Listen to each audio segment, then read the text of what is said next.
Let's talk about a commission that came to India for help, but instead ignited a revolution. In 1928, ये chant आप पूरे nation wide सुन सकते थे, and it was directed towards a few British politicians. And the answers lies in the fact कि कौन commission में included था और कौन इस कमीशन से बाहर कर दिया गया था. सो कमीशन का फेटल फ्लॉ क्या था? It was not the plan, it was the people.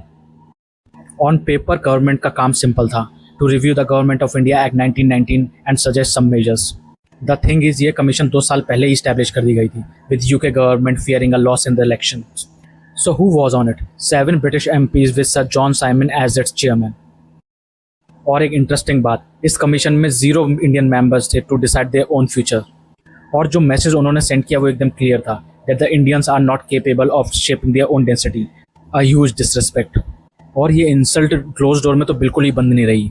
It was out on the streets in the form of mass protest. And even all the major political parties, be it Congress or the Muslim League, supported the protest.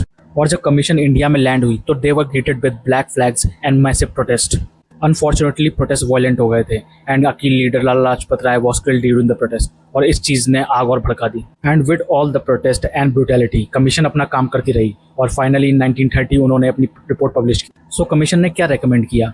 More power to the local government, but ultimate authority rests in the British hands. As you can see, उन्होंने इस aspect पर थोड़ा ध्यान दिया but completely ignore the demand for self rule. On the other hand Indians सिर्फ protest नहीं कर रहे थे, they were drawing their own documents, the Nehru report. और यहाँ पे चीज़ें बहुत ही इंटरेस्टिंग हो गई क्योंकि कमीशन का सबसे बड़ा फेलियर ही उसका सबसे बड़ा अचीवमेंट बन गया. Due to huge protest Britishers को अब मैसेज मिल गया था कि इंडियन लीडर्स को अपने साथ बराबरी पर टेबल पर लाना ही पड़ेगा. और इस एपिक फेलियर ने डायरेक्टली इन्फ्लुएंस किया the great round table conferences को. And that act became a blueprint for the major constitution reforms in India. Simon Commission आपको दिखाता है huge mistakes can lead to huge achievements.